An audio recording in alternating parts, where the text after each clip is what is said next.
इस वक्त आपको बताएं कि कौमी असम्बली के इजलास जारी है, जहां पर आपको बताते चलें कि असद कैसर की जानिब से ये कहा गया कि हम पीपल्स पार्टी की फ्रेंडली फायर का खैर मकदम करते हैं और पीपल्स पार्टी की जानिब से वॉकआउट कर दिया गया है। इससे कबल आपको बताएं कि राजा परवेज़ अशरफ इजहार ख्याल कर रहे थे। उन्होंने कहा कि मैं पंजाबी हूँ लेकिन मुझे बहुत अफसोस हुआ है, मुझे समझ नहीं आई ये बात कहाँ से शुरू हुई है। बिलावल भुट्टो जरदारी ने तो मरियम नवाज शरीफ की तारीफ की है। ऐसा ना हो कि हम आपस में उलझ पड़ें और विफाक कमज़ोर हो। ये विफाक को कमज़ोर करने वाले नहीं, पाकिस्तान खप्पे का नारा लगाने वाले हैं। पाकिस्तान पीपल्स पार्टी ने हमेशा मोहब्बत का किरदार अदा किया है।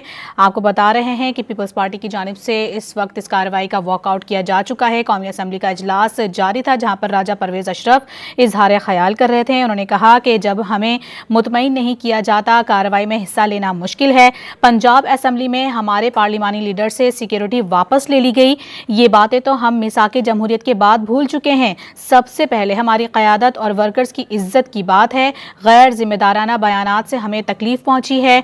मैं PMLN के दोस्तों के साथ कश्मीर गया और मसला हल किया।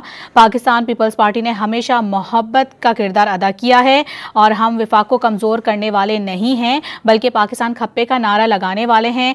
ऐसा ना हो कि हम आपस में उलझ पड़ें और विफाक कमज़ोर हो जाए। बिलावल भुट्टो जरदारी के हवाले से उनका कहना था कि बिलावल भुट्टो जरदारी ने मरियम नवाज की हमेशा तारीफ की है। मुझे समझ नहीं आई ये बात कहाँ से शुरू हुई है। मैं खुद पंजाबी हूँ लेकिन मुझे बहुत अफसोस हुआ है।